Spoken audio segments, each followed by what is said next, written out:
Welcome to the first segment here on Cal's Corner Radio Show on the X Zone Broadcast Network. My name is Kal Korff, and I'm your host. The executive producer of the show is once again Rob McConnell. Welcome back, folks. As you know, if you are a regular listener to the show, we cover everything from politics to the paranormal, which is a wide variety of subjects, of course. And today we're going to talk about what is probably the greatest news item in the last few days, and it probably will remain such for the foreseeable future until it is probably bumped off in the news coverage-wise. The summit coming up between American President Donald Trump and, of course, the dictator of North Korea. They will meet in June in Singapore. But before we get to that, let's talk about what has been happening in the last few days. A lot of events, especially in the Middle East, and these have global ramifications, as much of what happens in the Middle East constantly does.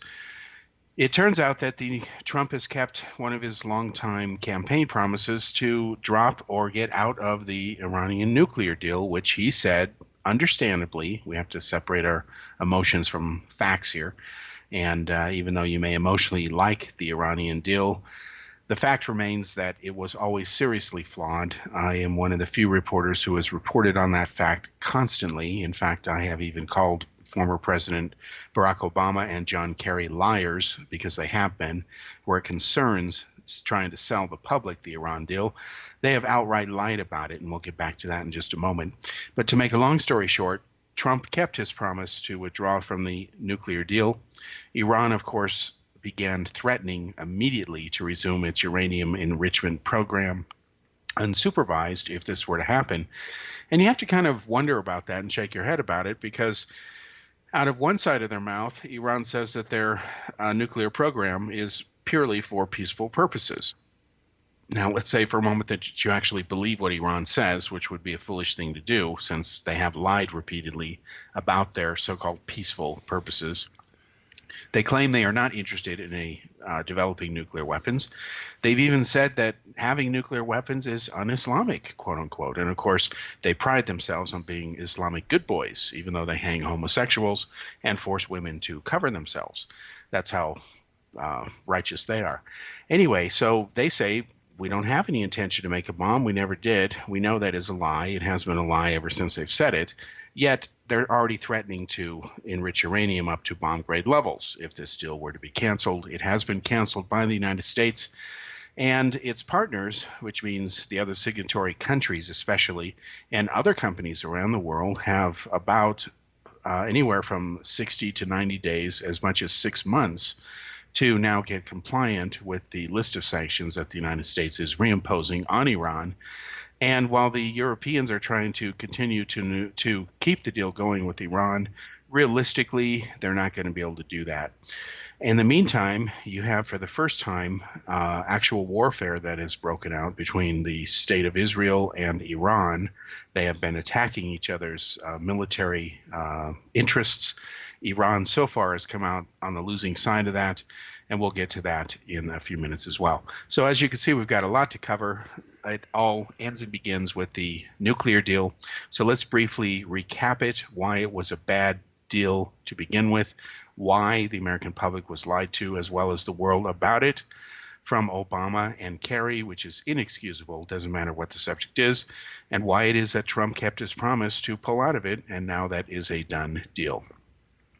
Now, we must remember that over the years, the United States has imposed sanctions on various countries. In the case of Iran, sanctions were imposed against that country, especially since radical Islamic militants took over that country, led by Ayatollah Khomeini.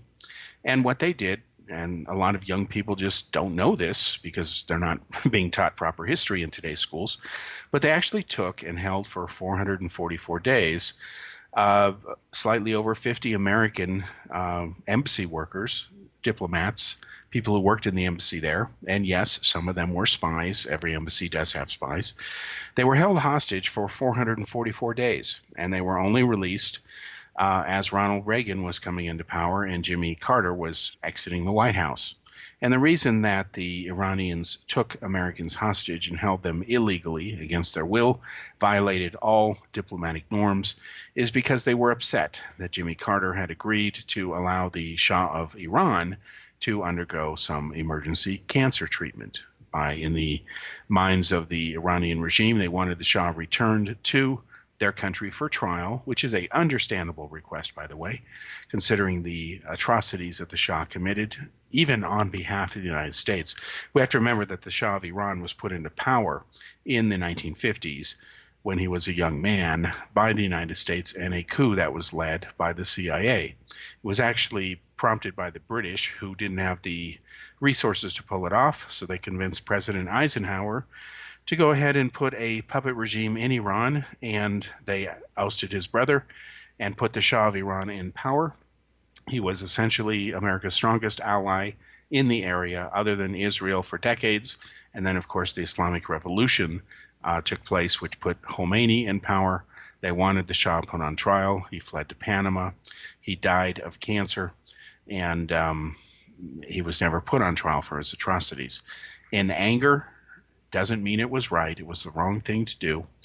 The Iranian government, led by so-called students, although they were encouraged by the intelligence community of Iran and the government itself, took hostages. They stormed the U.S. embassy, took diplomatic personnel, held them for 444 days, and relations between the U.S. and Iran went downhill from there. And they've never really fully recovered. Even with the Iran deal, if it had been renewed by Trump, there's still death to America as far as their official propaganda goes.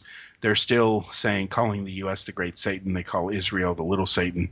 It's the same tired stick that America is the evil source of everything bad in the world. This is the kind of nonsense that these guys spew out. But of course, there are enough people out there who are dumb enough to believe it, especially in the Middle East, when there might not be a lot going for you and you don't know any better because your broadcasts are censored. And of course, they are censored and state-controlled in Iran. Now, what has happened in the decades since the height of the tensions between the United States and Iran, ever since Reagan took power, and of course the American workers were eventually released, is the regime went on to sponsor terrorist acts against Israel, against the United States, murdering Americans in Lebanon. They continued sponsoring terrorism to this day. They, of course, are responsible, the Iranian regime, for propping up Syria's brutal dictator, Bashar Assad. If it were not for the efforts of Iran and Russia, Assad would not be in power today. And if you look at Israel as a neighbor to Syria, of course, it's concerned over what happens in Syria and anywhere in the Middle East. Iran's regime is a existential threat. Let's be honest with you. In other words, if you have one government telling the world, we want to wipe Israel off the map, that's an existential threat to Israel. It's kind of obvious. Remember in the Cold War days, when former Soviet Union dictator Nikita Khrushchev stood up at the United Nations, famously beating his shoe and saying, "We will bury you." He was referring to the West. That wasn't exactly a greeting of love and kindness, was it? So when Iran holds a national holiday called Jerusalem Day, which celebrates the liberation of Jerusalem by the Muslims, and all the Jews are driven into the sea. In other words, they're killed or exterminated the way that Hitler exterminated them during the Holocaust in World War II. They actually celebrate that day as a holiday every year in Iran, and that's when they troll out the American flags and the Israeli flags to be burned, and they burn effigies. And you have to see what happened the other day in the parliament. Iran's official parliament, in front of the cameras, several of their lawmakers eagerly lit American flags on fire, shouted condemnations and death to America for canceling the nuclear deal. Gee, how right and spiritual and fun-loving and well-wishing the Iranian regime is to the United States especially. And this is one of the ironies of the Iran deal. Because if you look at it, it is essentially a reward for trying to blackmail the world. And I've said this before as a journalist only because it's true. You have to remember that Iran is a signatory to the Non-Nuclear Proliferation Treaty, or NPT for short. by law, they're not supposed to make nuclear weapons. In exchange for agreeing not to make them as a signatory to the NPT, what they get access to, or any country who signs the NPT, is they get access to nuclear technologies that allowed them to do everything except make weapons. So in exchange for following only a peaceful course of action, the modern nuclear program, which is really an extension from Eisenhower's Atoms for Peace program, which was started in the 50s, they're not supposed to make weapons. Iran was making a nuclear bomb. They may still be doing it today. We don't know. That's one of the problems with the agreement. We don't know what we can't know, and we don't know what we're not allowed to ask about. I'll get back to that point after the break here. And what Iran is being rewarded for is to be paid billions of dollars to be part of the international community again in exchange for staying legal and not making nuclear weapons. Now, to me, that's as bad as paying people not to rob a bank.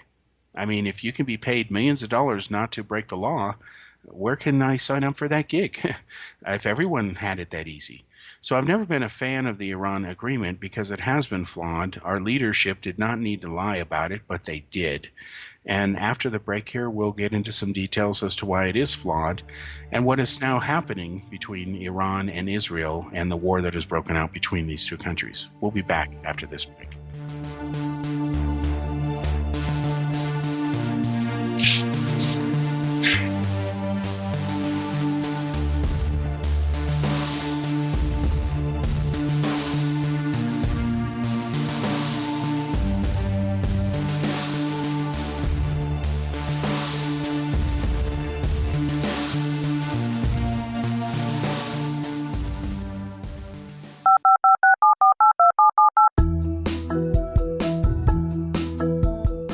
Did you know that when you're on the road with limited data or Wi-Fi, you can still listen to the X-Zone Radio Show with Rob McConnell, The Science of Magic with Gwilda Wiyaka, X-1, Dimension X, Space Patrol, and every minute of the X-Zone Broadcast Network by calling 213-401-0080, courtesy of Audio Now. No smartphone, app, or internet needed. It saves your data plan and it's free if you have unlimited minutes. Call 213-401-0080 to listen on any phone, anytime, anywhere. Remember 213-401-0080 for the best of the paranormal, parapsychology, and sci-fi radio programming anywhere, 24/7, 365.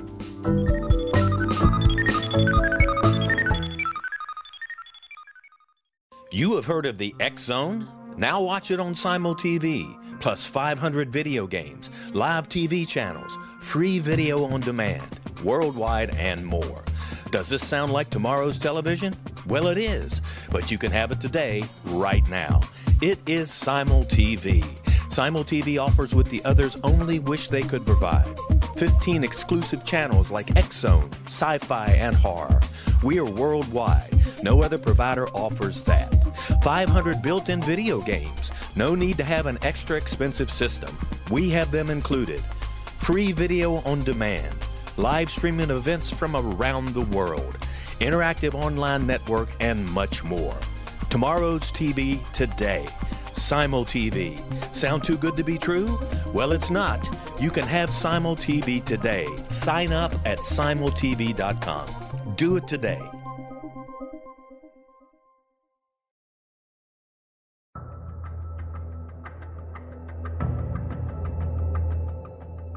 Modern Esoteric, Beyond Our Senses by Brad Olson, consummates the lifeology story about where humanity originates. It is the lost continents, the primitive wisdom, the mythos of creation, and the rethinking of ancient history as we are taught in academia. There is much more to the story than what we have been told.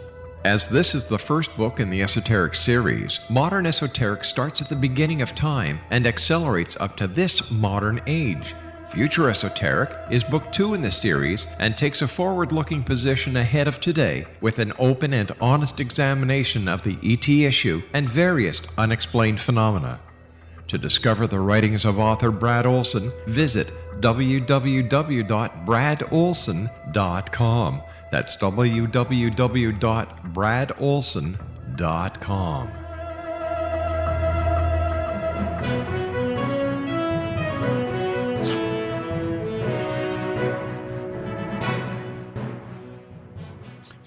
Welcome back to segment 2 here on Cal's Corner Radio Show. My name is Kal Korff, and I'm your host. And once again, the executive producer of the show is Rob McConnell. Now, what happened exactly to cause Trump to cancel the Iranian nuclear deal? Well, first of all, when he ran for president against Hillary Clinton, he said he was going to do this. He said it was one of the worst deals he'd ever seen. And while that might be an exaggeration, he was right that it is seriously flawed. But there was a specific event that did occur, which captured much of the media's attention, that happened just days before Trump decided to issue an order to withdraw from the agreement. And what happened is it all began when Israeli Prime Minister Benjamin Netanyahu walked toward some exhibits that he intended to show, which, as he began his speech, were covered in black tarps. He oozed self-confidence. And why shouldn't he? His intelligence agency, Mossad, had just pulled off an amazing top-secret operation, the likes of which have never been achieved before. And if anyone listening to this is familiar with the history of Mossad, they have plenty of unprecedented James Bond-type actions that they have pulled off over the years. Mossad is considered to be probably the greatest intelligence agency of any country on the planet. The difference between what they have done versus, say, a James Bond movie is James Bond's not real, Mossad is. So what Netanyahu did is he dropped his global political bombshell when he announced from Israel's Ministry of Defense that Israeli intelligence, that would be Mossad, had obtained copies of a top-secret documents and imagery, which proves that Iran has lied about its secret rogue nuclear weapons program over the years.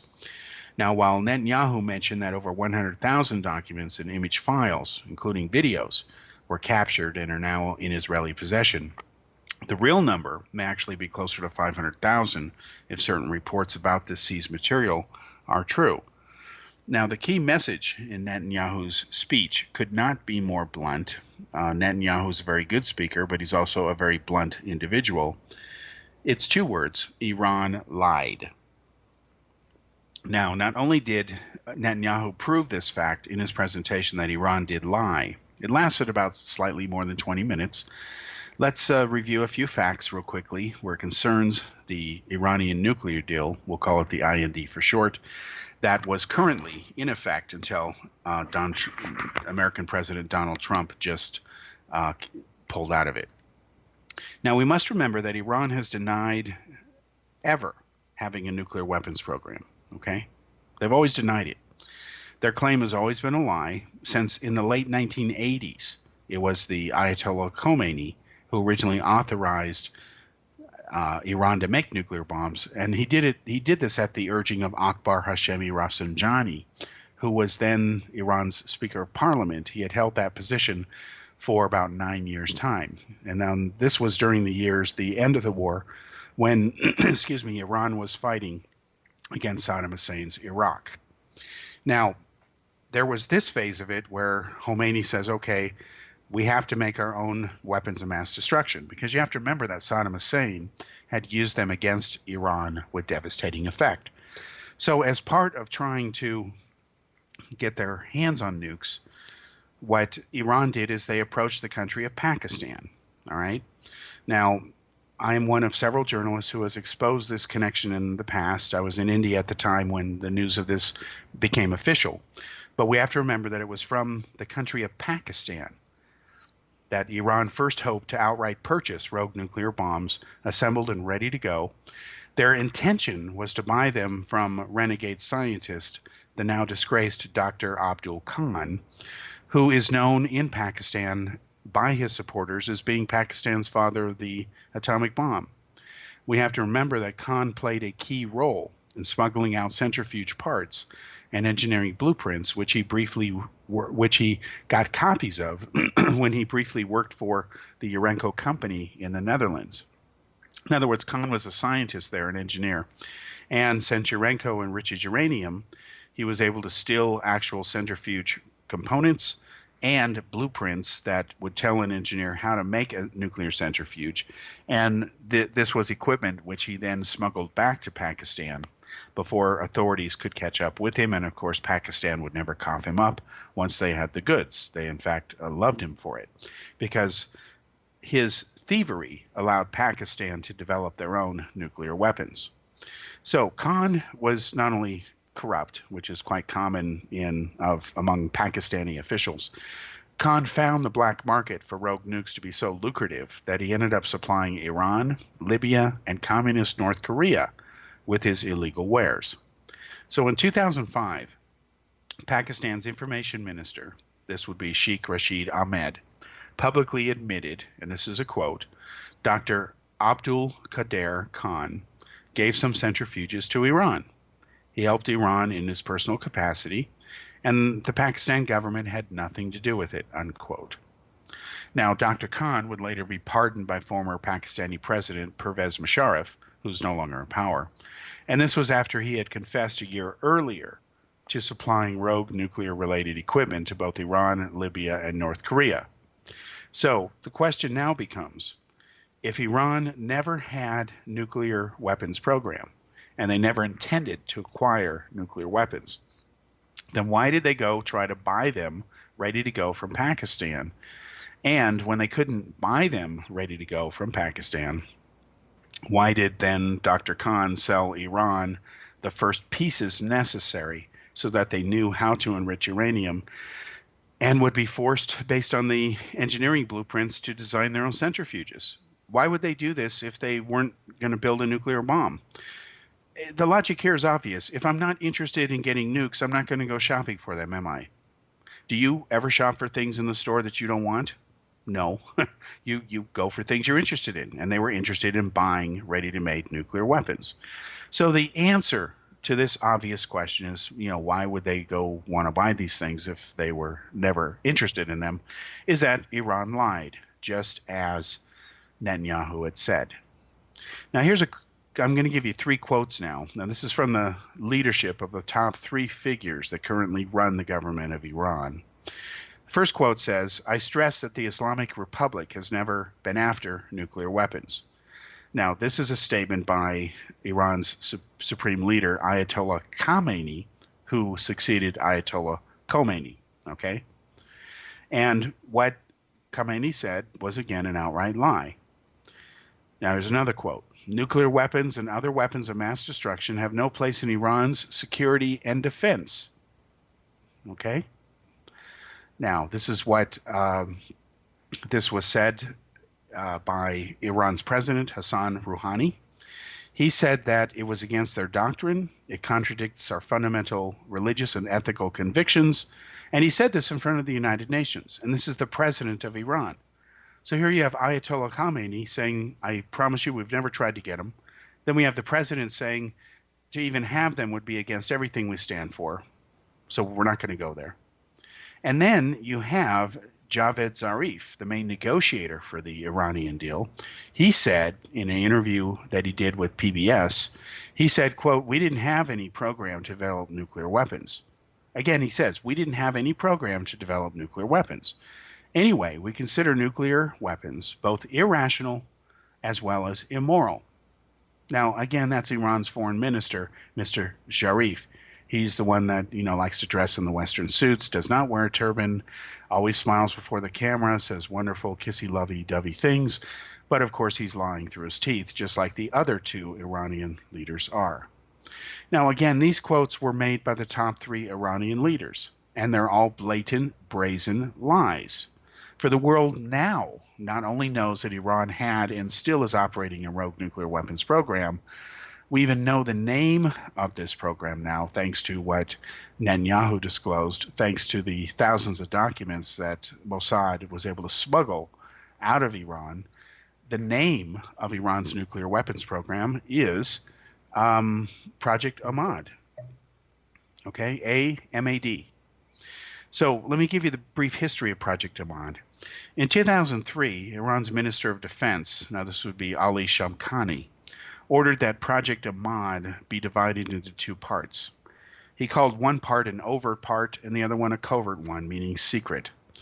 So on October 25th, 2003, Dr. Mohsen Farizadeh, who was then the director of Ahmad, gave orders that publicly, keyword publicly here, folks, Project Ahmad was being disclosed, and then it was going to be closed.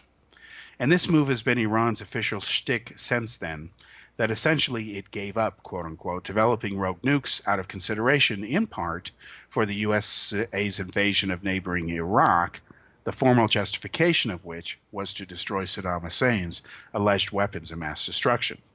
So while Project Ahmad was publicly disclosed, its covert part was still operates in secrecy today, is overseen by an Iranian unit known as SPND, which is run by the same Dr.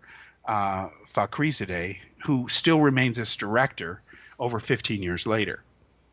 Now, this individual is very interesting because he's not a sweet and innocent type. In fact, Dr. Fakhrizadeh's specialty is in nuclear physics, and his specific specialty is in miniaturizing nuclear warheads. And you have to look at what Iran has done. They have been developing miniaturized nuclear warheads that can be fit onto their medium and long-range ballistic missiles. And of course, they have improved those missiles like the Shahab 3, which has a range of over 1,000 kilometers.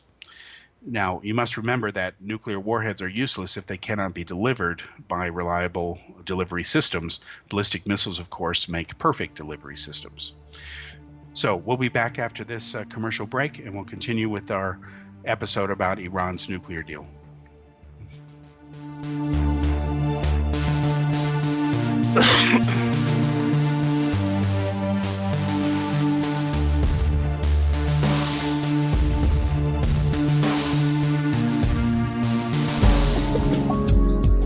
From our broadcast studios in Hamilton, Ontario, Canada, to the world and beyond, you're watching the X-Zone Broadcast Network, www.xzbn.net.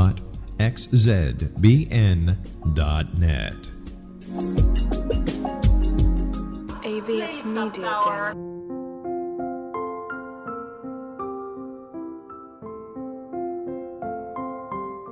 I am Dr. Carl O'Helvey, founder, president of a new cancer foundation focusing on evidence-based physical, mental, and spiritual interventions, including natural cancer cures, prayer, meditation, affirmations, nutrition, and other related holistic cancer prevention and cure modalities. These are used in cancer education, research, and financing care. I ask for your help to continue this important work by donating at www.holisticcancerfoundation.com.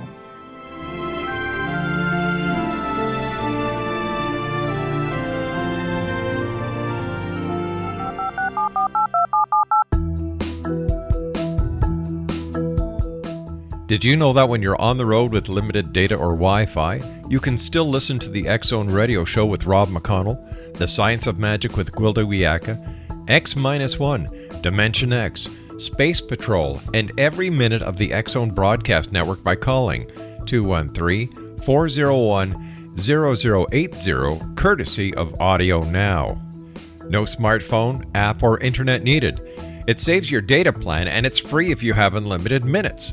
Call 213-401-0080 to listen on any phone, anytime, anywhere.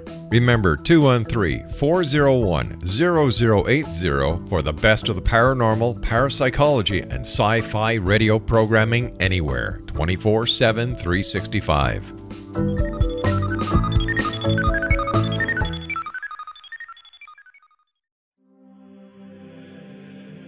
Rob McConnell here, presenting an overview for Nicholas Paul Jennings, author of a fascinating book, Amen.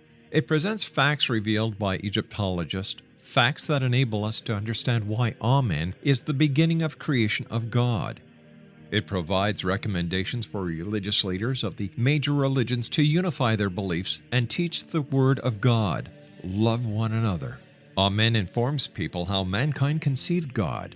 It was the Egyptians that developed the concepts of a soul, a hereafter, and Son of God. And finally, After the worship of many gods, they conceived the belief in one universal God, the maker of all there is. For more information, visit www.futureofgodamen.com. That's www.futureofgodamen.com.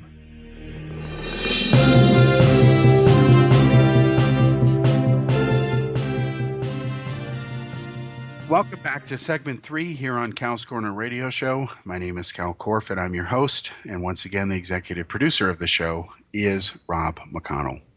We're talking about Iran's secret nuclear weapons program. We've proven that their top leadership, the top 3 guys that are running that country, have all lied about saying that, oh no, we were never after nuclear weapons, I promise you. And even if we had them, they are unethical. They're against what we stand for. We wouldn't go there. Again, lies, like Netanyahu said. Iran lied. And that was the perfect name for his show, or for his presentation that he gave. So we must remember that the documents released by Israel prove that Iran never wholly abandoned their rogue nuclear weapons program. What they did instead is they broke it up into 2 pieces. The first piece went public, and then they said, we were doing research, but we shut it down, okay? What they didn't say is that the program actually continued in a clandestine, top secret, covert mode. And we know that because we have the documents now that gave that order for the program to be broken up, the public part to be held out to dry, to mislead the world, and then, of course, the overt part, or covert part, rather, where it would remain a secret, run under the Ministry of Defense. And that's a key caveat here, folks, because one of the severe flaws of the Iranian nuclear deal, which Trump objected to, and he's right to not like this part. In fact, shame on Obama and Kerry for thinking this was okay, because it wasn't. We must remember that Iran has never been required to come clean about its past nuclear weapons activities. Now, this was a condition the U.S. was pushing for a long time. But near the end of the negotiations, as the clock was running out, John Kerry caved in. Obama caved in and said, Iran doesn't have to come clean.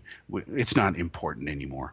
And Kerry made that announcement in June of 2015. He literally told the media, I remember because I reported on it, that it wasn't important what Iran did in the past. That's just plain ridiculous, but that's John Kerry and the Obama administration. And so what happened is Iran was let off the hook, and that caused entire areas of the country to never be inspected.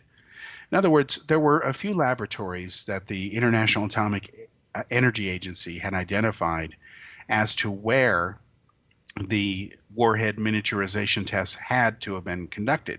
There was evidence that they had been, but they were not allowed to be inspected by inspectors. So in the Iranian agreement, military facilities are off limits. They're not allowed to be inspected. And of course, who runs the military installations? The Ministry of Defense. So you have to know, common sense, logic 101, that the covert or secret aspect of their nuclear weapons program is not only on a military base. That military base, the fact it's on a military base means it cannot be inspected. So how can you say with a straight face that you know that Iran is being compliant with a nuclear deal? Well, you can't really say that with certainty. Instead, what you can say, which is an important caveat, is of what we're allowed to inspect, they seem like they're not cheating, but since we can't really inspect everything that we should be able to, we can't say with certainty that they're not cheating.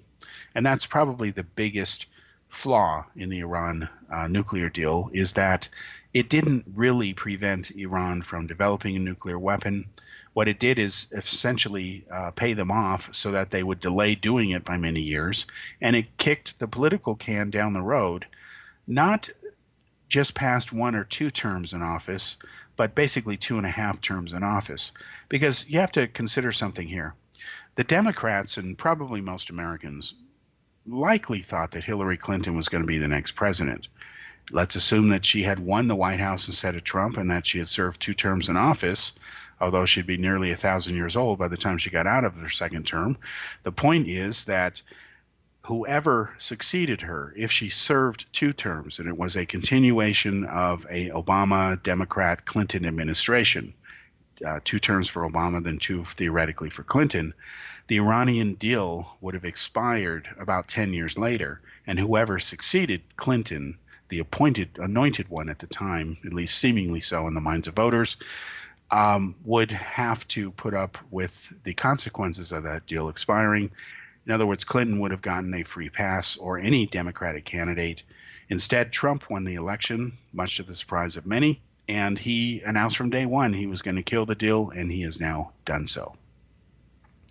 Now, let's talk about another key area of how Iran has violated or gotten away with stuff they shouldn't have been allowed to in the Iranian nuclear agreement. We must remember that Iran is prohibited from making ballistic missiles under the terms of the agreement that can carry miniaturized nuclear warheads. They're prevented from doing this, yet they continue to do it. Iran has paraded at least 3 new missile designs in the last year and a half, including an improved Shahab 3.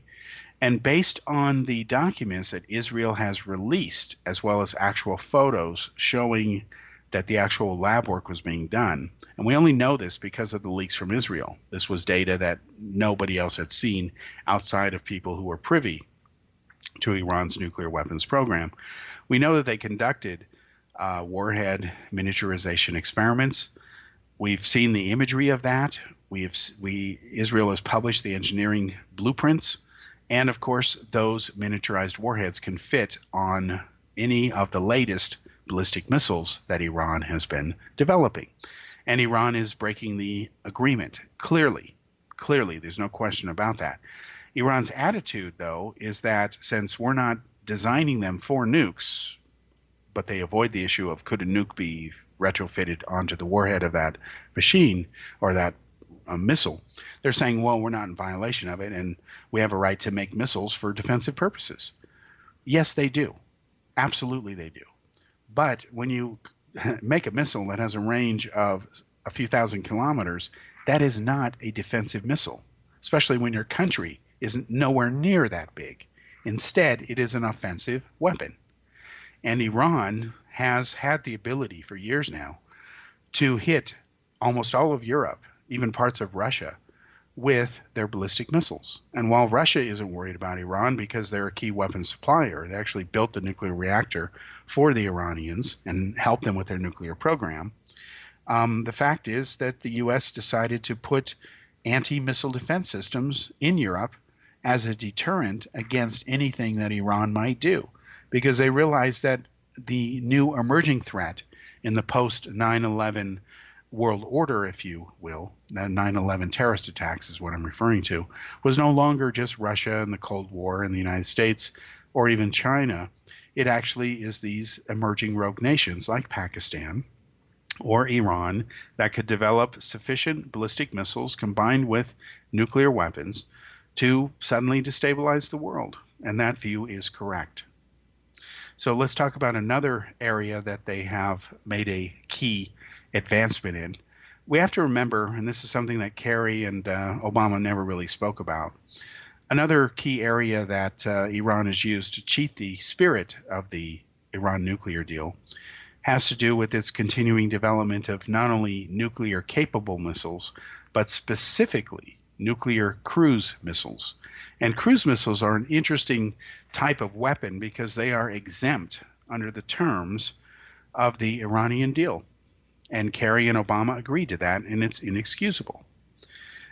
Cruise missiles are very interesting in that they don't require an arc trajectory to get to their target.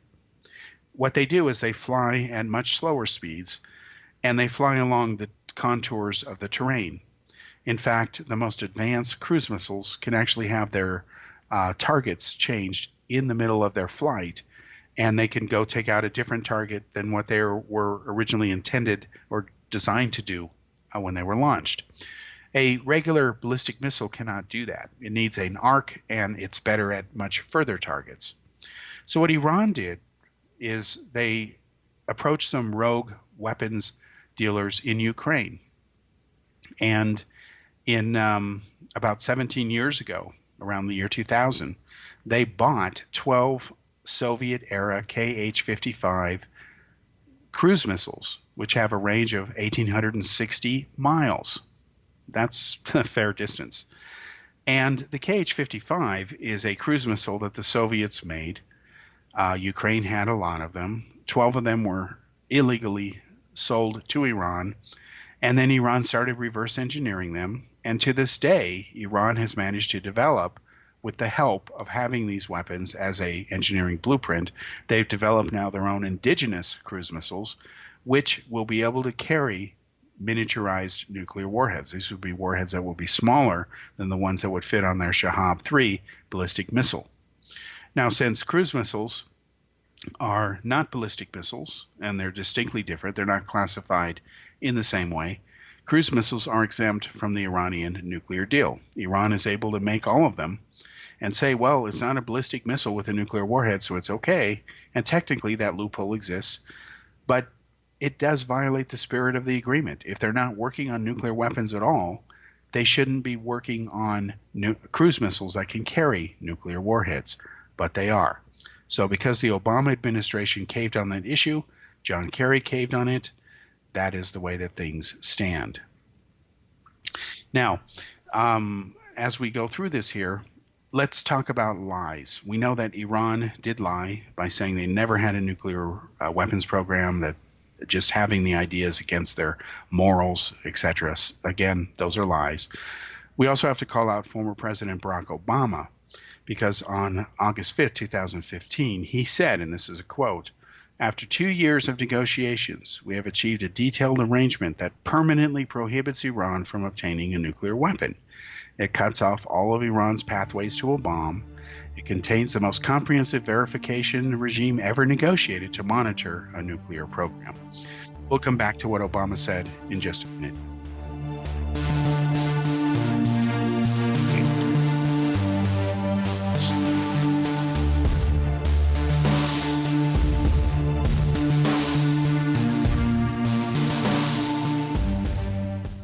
You have heard of the X Zone? Now watch it on Simul TV, plus 500 video games, live TV channels, free video on demand, worldwide, and more. Does this sound like tomorrow's television? Well, it is, but you can have it today, right now. It is Simul TV. Simul TV offers what the others only wish they could provide. 15 exclusive channels like X Zone, sci-fi, and horror. We are worldwide. No other provider offers that. 500 built-in video games. No need to have an extra expensive system. We have them included. Free video on demand. Live streaming events from around the world. Interactive online network, and much more. Tomorrow's TV today. Simul TV. Sound too good to be true? Well, it's not. You can have Simul TV today. Sign up at simultv.com. Do it today.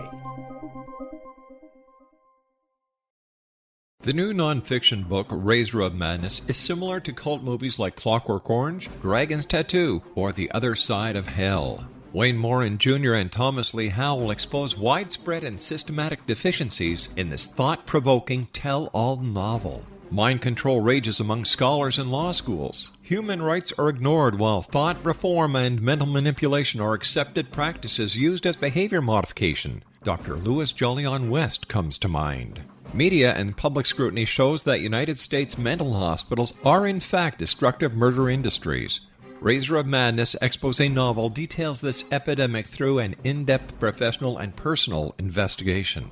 For decades, there has been a revolving door policy that still releases killers and pedophiles back into society. The maestro of mind control continues to haunt America to this very day. Razor of Madness is available in paperback or as a downloadable ebook at Amazon.com. I'm William S. Peckham. If you enjoy a good mystery with a touch of the paranormal, then you'll love my novel, From Out of the Woodwork.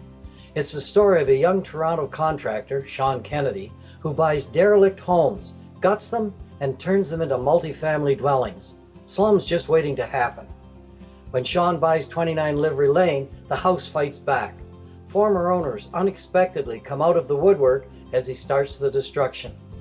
The apparitions come to him when he touches old books, reads hidden letters, rummages through old boxes. finds a locket, or reads a discovered manuscript of a murder mystery. From Out of the Woodwork will take you from 1899 to the horror of the World Trade Center, September 11, 2001.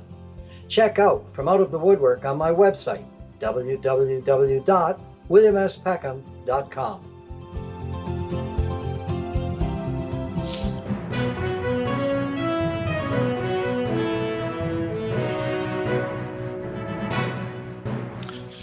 Welcome back to the fourth and final segment here on Cal's Corner Radio Show. My name is Kal Korff, and I'm your host.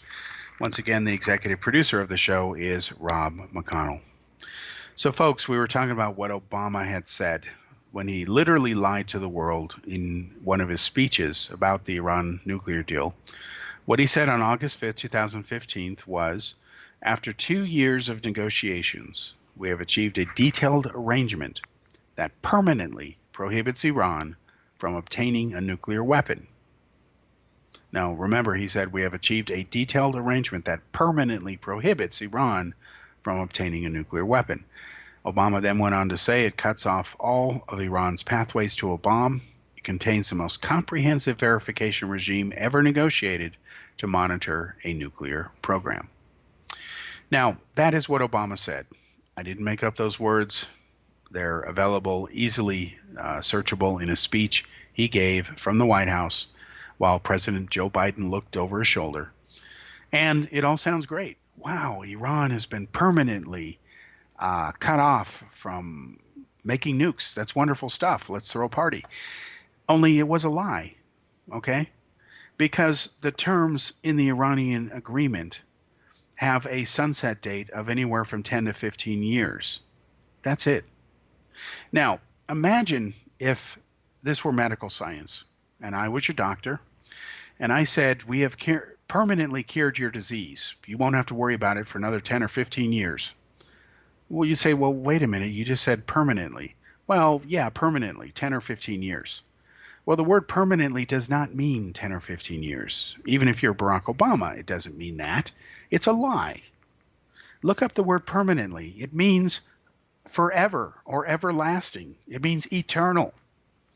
Now, if you look up the opposite word of permanent, the opposite word of permanent is temporary. So one is permanent, it means it lasts forever, it's eternal, and the other is temporary, which means it lasts for a finite period of time. One that is undefined, we call that temporary. And in the case of the Iranian nuclear deal, it's 10 to 15 years, with the last of the restrictions easing after 25 years. So how could Obama say this was a permanent solution when it's obvious it's not? I don't know. This is the same Obama who told millions of people nearly 40 times that if they loved their doctor and their health care plan, they could keep it. No one will ever take it away from you. No way. And yet, as millions of Americans found out, their doctor and medical plan were taken away from them. And he lied about that. In fact, the Washington Post and PolitiFact called it Lie of the Year and called him out on it. And to this day, there are still people I know who love Obama and say he didn't lie, even though he did. And they don't think he lied about this, even though he did. You have to remember that Obama knew the details of this nuclear deal.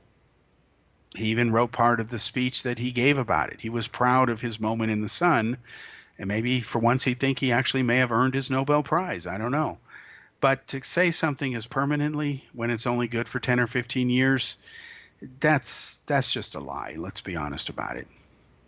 Now, Obama also lied when he said that there were snap inspections that were part of the Iranian nuclear deal. That's even a worse lie because there's no relative issue here. The definition of a snap inspection is very clear. A snap inspection is an inspection that an inspector can make at a moment's notice. He doesn't need to justify it. He doesn't even need to tell you why he's doing it. He says, I want to see this, I want to see it now. You have to show it to him now. That's a snap inspection. That is different than a scheduled inspection. Well, all one has to do is look at the terms of the Iranian nuclear deal. There's no such thing as snap inspections. They are not allowed. In fact, what Obama called snap inspections, They've never been part of the deal. In fact, if inspectors want to see an Iranian facility, which of course cannot be on a military base, they have to give 24 days advance notice. That's over 3 weeks.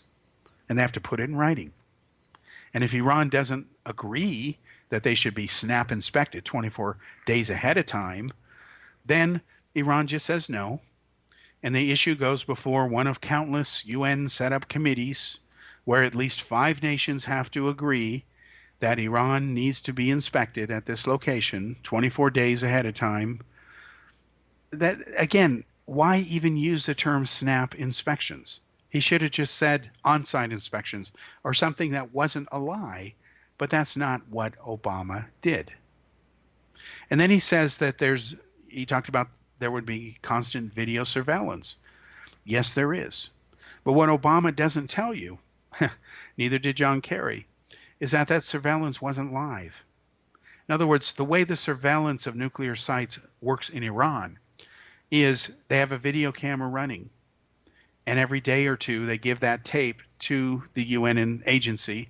They view that tape, and then they decide whether there's cheating going on or not. Now, because Iran records that tape, they have custody of it, they give it to inspectors, and it's not live, it's handed a day or two later.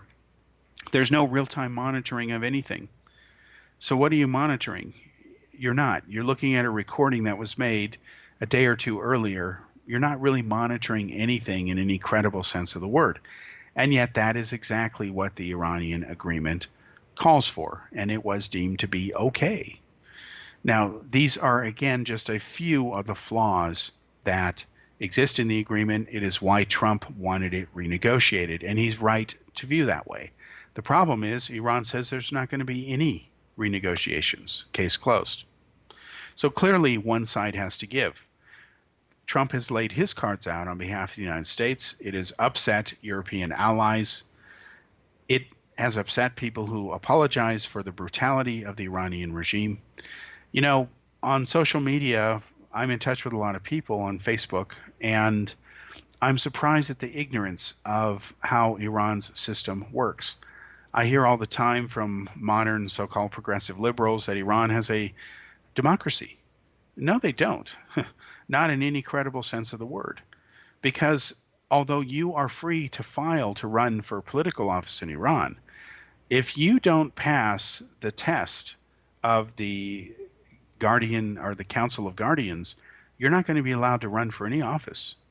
So by the time an election is finally held in Iran, where people actually go to vote among the contenders, every one of those politicians who is trying to get your vote has had to have been approved by Ayatollah Khamenei's inner circle. If they haven't been approved, their name's not going to be on the ballot. That is not a free, fair, and open from the grounds up democracy. And of course, the very definition of an Ayatollah in Iranian society, where let's distinguish it, Iranian Islamic militant society, versus, say, the more modern secular version of Iranian society that was in place under the Shah of Iran, where women were not forced to cover. There were movie theaters back then. They could wear makeup. They didn't have to, again, cover themselves. They were more treated like equals. They even wore bikinis and short skirts if they wanted to. They were not penalized. Homosexuals were not killed back then like they are today in Iran. That society is not a living, viable, breathing democracy. It is instead a brutal dictatorship run by a theocracy. And an Ayatollah, by definition, is a person without sin. And there's no such person. Everybody sins. You couldn't be human and not sin. Yet we're told to believe that the Ayatollahs are sinless. It's just pure nonsense, but that's how that system works. So why then does Israel want Iran's nuclear program destroyed? Because like the United States, they believe that Iran's capability to make a nuclear weapon should not exist in the first place. It cannot exist if they're going to be a signatory of the NPT, and they are. And under the terms of the NPT, if you try to make weapons, the UN Security Council can take action against you, even military action, and even overthrow your regime. They have the right to do that.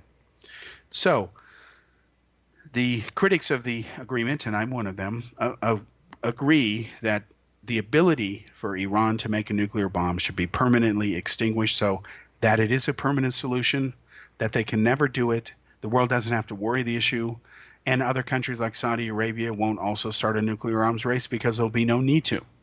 But they've made it clear that if Iran isn't stopped, they're going to have the bomb as well. And the last thing we need is another nuclear weapons arms race.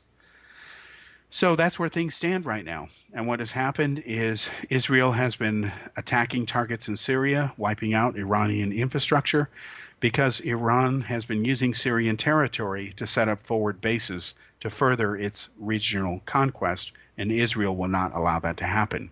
Israel fired 70-something missiles to wipe out a lot of Iranian targets. So far, Iran has not fired back.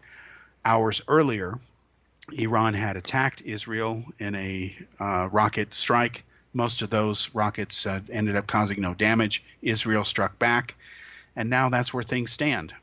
A whole lot of people are going to be talking to both countries, hoping that things do not escalate. We must remember that Israel and Iran have never fought a direct war ever in their history. But what has happened is they've now come into conflict over this, and the timing of this, of course, is not coincidental. Iran started firing their rockets after the nuclear deal was rejected, and they're throwing basically a temper tantrum. So should the world reward them so that they don't make nukes? No. The world should remove their capability of ever making nuclear weapons, and if Iran wants a war, if that's what is necessary to stop them, well, I'm not one to advocate war, but I do believe in the maxim that what is necessary is always wise. It was necessary to fight World War II to stop Hitler and Imperial Japan. It was also necessary to fight the British if America wanted its own independence. It was also necessary to fight World War I as well. Those wars were fought and they were won because they were fought for the right reasons and not the wrong reasons. We'll be back next week with another episode of Kal's Corner here on the X-Zone Broadcast Network.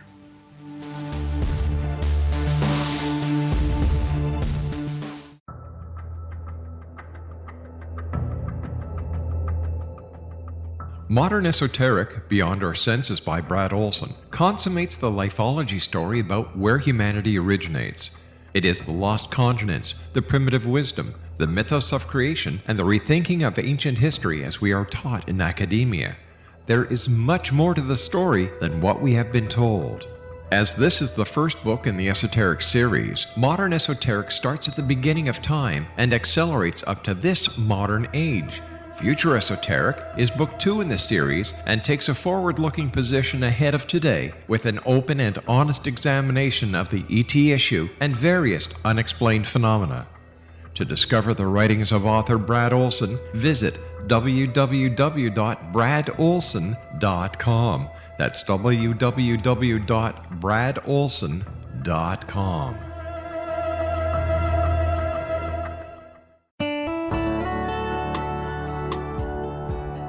Are you or is someone you know struggling with addictions, depression, anxiety, relationships, low self-esteem, lack of confidence, grief, success, and prosperity?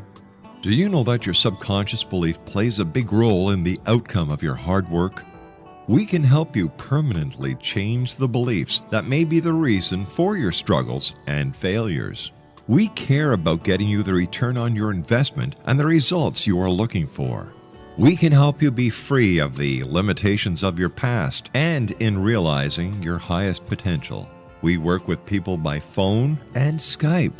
For more information, visit us at www.ritasoman.com. That's www.ritasoman.com.